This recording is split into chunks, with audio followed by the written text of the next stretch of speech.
La mayoría de las personas hemos escuchado el término Armagedón. ¿Mm? A veces pensamos que quizás es un mito, una leyenda quizá. Pero déjenme decirle que cuando escuchamos la palabra Armagedón, inmediatamente viene a nuestra mente guerra, guerra. Así que esta guerra tendrá lugar en el valle de Jezreel. Jezreel.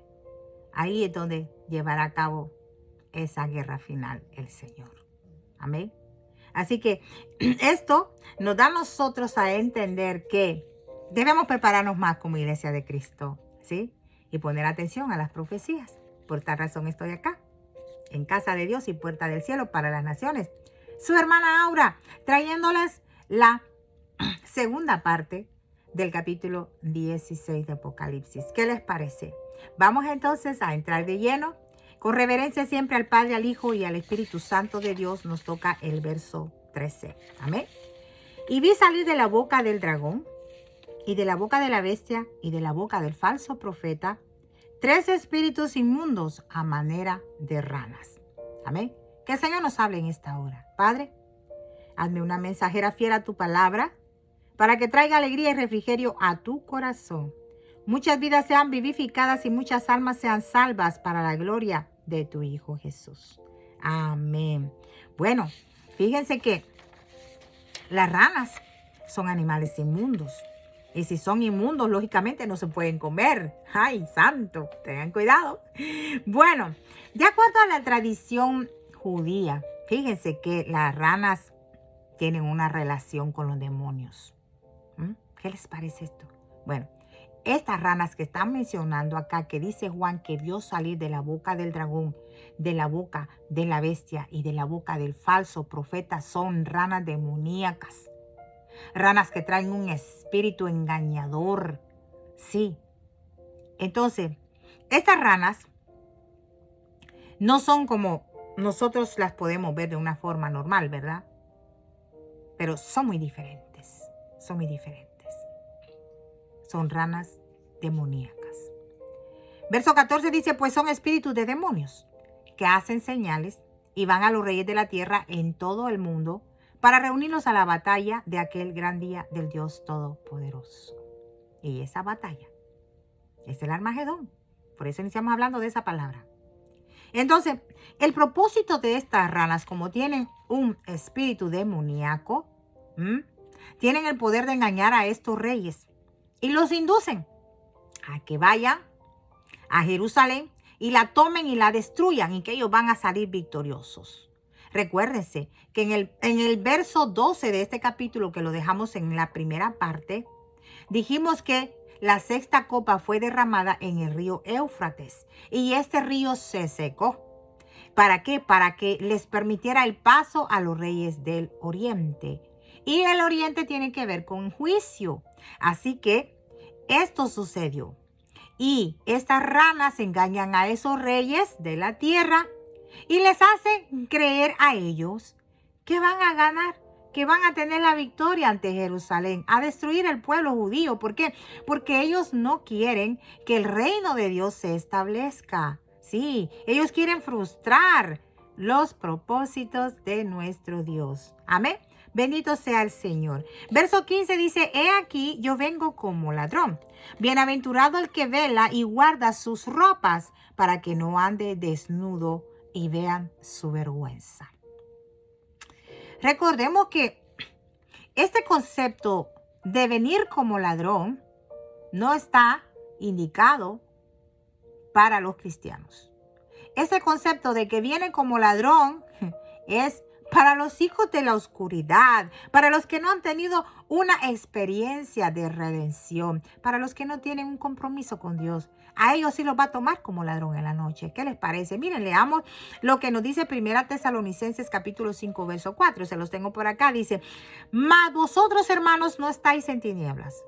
Nosotros no estamos en tinieblas para que aquel día nos sorprenda como ladrón. Así que Pablo está dejando claro que ese término como ladrón no es para la iglesia de Cristo, no es para creyentes, es para los desobedientes que no han querido tener un compromiso con Dios. Entonces, bienaventurado el que vela. La palabra velar es la misma que usó el Señor acá, fíjese, allá en el Getsemaní, cuando estaba con sus discípulos diciéndole las cosas que iban a pasar. Él les decía, velen. Fíjense que en Marcos 14:38 les dice, velad y orad para que no entréis en tentación. El espíritu de la verdad está dispuesto, pero la carne es débil. También les dice en Mateo 24:42, que es ahí donde estaba hablando de Getsemaní. También velad, pues porque no sabéis a qué horas ha de venir vuestro Señor. Velad. Velad significa diligencia. Tenemos que ser diligentes en las cosas del Señor. Amén. Así que guarda sus ropas, le dice, para que no andes desnudo y vean tu vergüenza. Las ropas, las vestiduras, son simbolismo de las buenas obras. Y cuando nosotros no hacemos buenas obras, estamos mal. Estamos en vergüenza. Sí. Bendito sea el Señor. Si nosotros somos diligentes y nos llenamos de buenas obras, fíjate, y hacemos las buenas obras, ¿verdad? Tenemos bien puestas nuestras vestiduras y nos llenamos de los 10 mandamientos del Señor, o sea, de obediencia, la cual esto es lo que cubre la vergüenza. Sí, recordemos que vergüenza es desnudez y acá nos están hablando para que no andemos desnudos. Amén. Así que es lo que habla aquí, que mientras las buenas obras nos traen alegría y gozo. ¿Qué quiere decir eso, hermana? Bueno, lo que quiere decir en pocas palabras simples y sencillas es que si tú no tienes nada que ocultar, si tú estás bien vestido con la vestidura que Dios te ha dado, tú estás bien haciendo tus buenas obras ante Dios. No tienes pecados ocultos. Por lo tanto, no vas a entrar en vergüenza el día que te descubran tu desnudez. Pero las buenas obras lo único que traen es alegría y gozo. ¿Por qué? Porque tú vas a estar gozoso todo el tiempo porque no tienes nada que esconder ante Dios primeramente y mucho menos ante los hombres. Por eso es que nosotros tenemos gozo todo el tiempo. Amén. Bendito sea el Señor. Y entonces seguimos con el verso 16. Dice, y los reunió en un lugar que en hebreo se llama Armagedón. Ahora vamos ahí con Armagedón. Fíjate. Armagedón. Bueno, este lugar, ya sabemos, es el lugar donde habrá guerra. Esa guerra se llevará a cabo en el valle de Jezreel. Jezreel. Sí. Entonces, eso está ahí en el valle de Megido. De Megido. Bueno, hay una relación con esta ciudad de Megido y Armagedón. Hay una relación. Bueno, el asunto es que existe ese gran valle llamado el valle de Jezreel. Y en hebreo, esta palabra Jezreel es Yisrael. No Israel, Yisrael. Y esto pues significa que viene con una promesa. Viene de una promesa. O sea, quiere decir Dios plantará. Y esto significa que Dios plantará a su pueblo. Fíjate, con un propósito de reino. Bendito sea el Señor. Bueno, eso del asunto de Armagedón es un tema muy extenso. Recuérdate que aquí estamos hablando nomás algo sencillo, pero dándote a conocer tips que verdaderamente te van a ayudar para que tú entiendas la profecía del Apocalipsis. Entonces, el término lugar que habla acá, porque dice los reunió en el lugar, que en hebreo se llama Armagedón.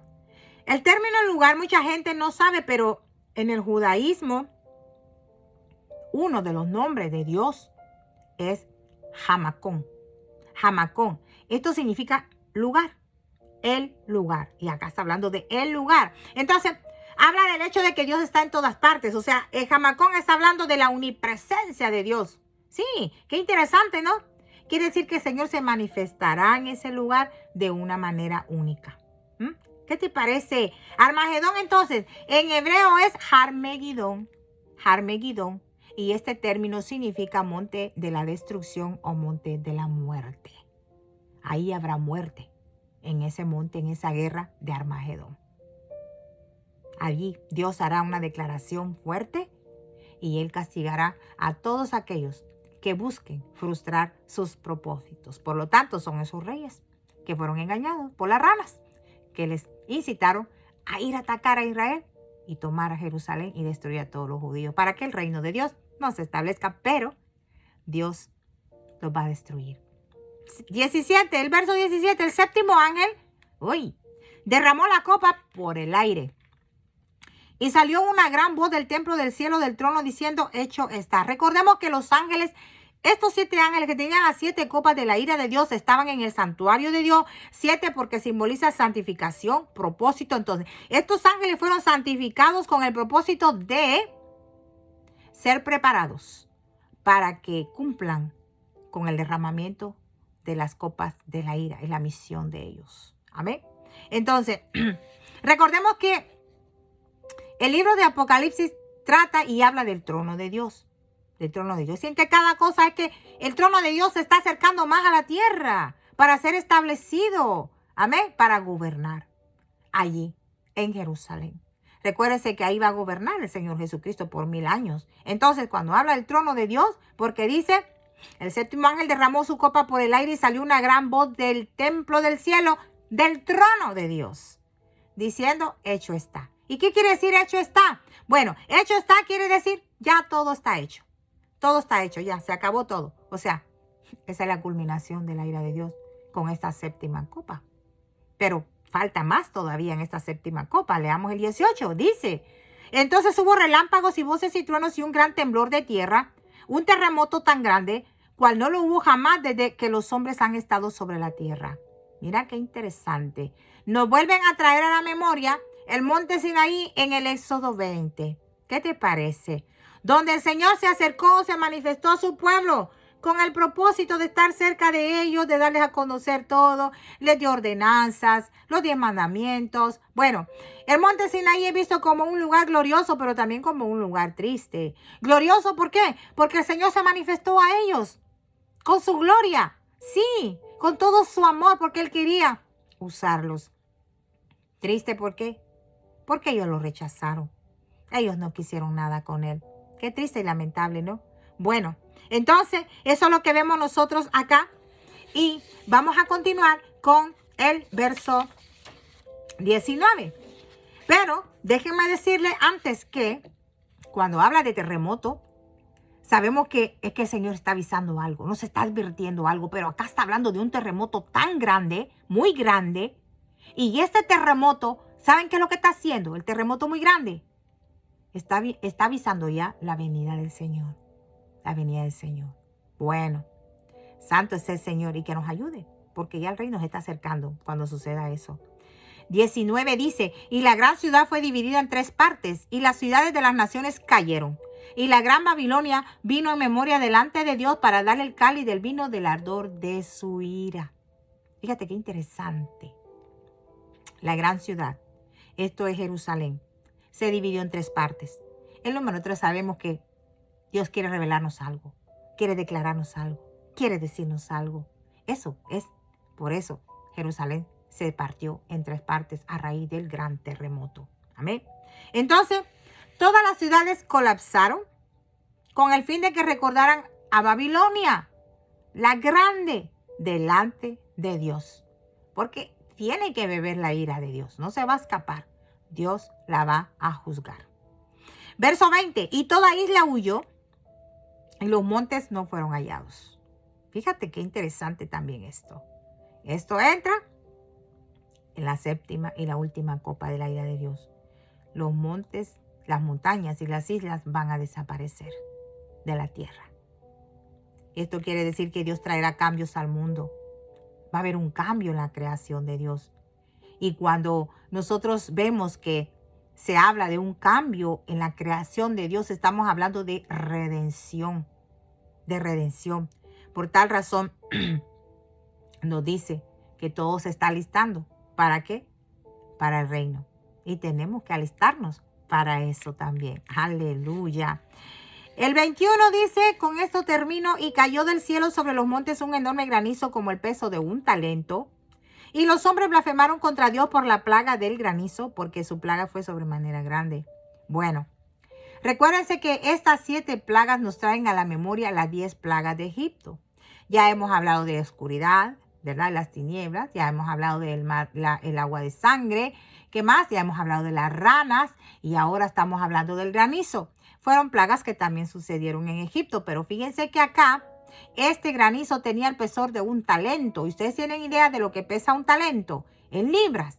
75 libras aproximadamente. ¿Qué te parece? Uy, que te caiga un granizo de 75 libras en el techo de tu casa o en tu carro. Bueno, esto parece como que están bombardeando la tierra de ahí arriba con ese granizo por el pesor. Pero ¿sabe qué? Los hombres no se arrepintieron. Blasfemaron contra Dios. Le echaron culpa a Dios por ese granizo, pero ¿sabe qué? No fueron conscientes de ponerse a pensar que todo eso está sucediendo por sus propias injusticias, por sus propias impiedades. Y no se arrepienten. Le echan la culpa a Dios como que Dios tiene la culpa de la maldad de ellos. Es que hay que hacer conciencia verdaderamente que si nosotros sufrimos juicio o sufrimos castigo de Dios es porque algo malo hicimos. Sí, y cuando hacemos algo malo, es algo así sencillito, pero nos castiga el Señor. Y como sabe, nosotros reaccionamos y sí, Señor, verdaderamente lo hice mal, pequé, te fallé, perdóname, no lo vuelvo a hacer. Inmediatamente nosotros volvemos al camino del Señor, pero estos acá no se arrepintieron, no se arrepintieron. Al contrario, blasfemaron contra Dios, culparon a Dios por esa plaga de granizo. Bueno, la verdad es que la humanidad se va a poner cada día más fría hacia el amor, mucho menos hacia el temor de Dios. No habrá temor de Dios. Así que nosotros pues debemos de tener entendido, termino con esto, que Dios nos está permitiendo tener este conocimiento, no solamente para que estemos listos, fíjate, no solamente, sino que para que nosotros tengamos claro y entendido nuestro llamado. Y ese llamado es para que podamos nosotros atraer a otras personas para que formen parte también del reino de Dios. Ese es nuestro llamado. Sí, así que si Dios nos está permitiendo este conocimiento, tomémoslo. Tomémoslo bien a gusto, que se llene bien este buen depósito, pero que podamos nosotros también darlo a los demás y no quedarnos con ello guardado. Porque entonces vamos a tener que entregar cuenta de ello. Amén. Así que yo me despido con esto. Si este video es de bendición para tu vida, compártelo para que otras vidas sean edificadas y vivificadas desde acá, desde Casa de Dios y Puerta del Cielo para las Naciones, con tu hermana Aura. Será hasta la próxima entonces. Paz de Cristo.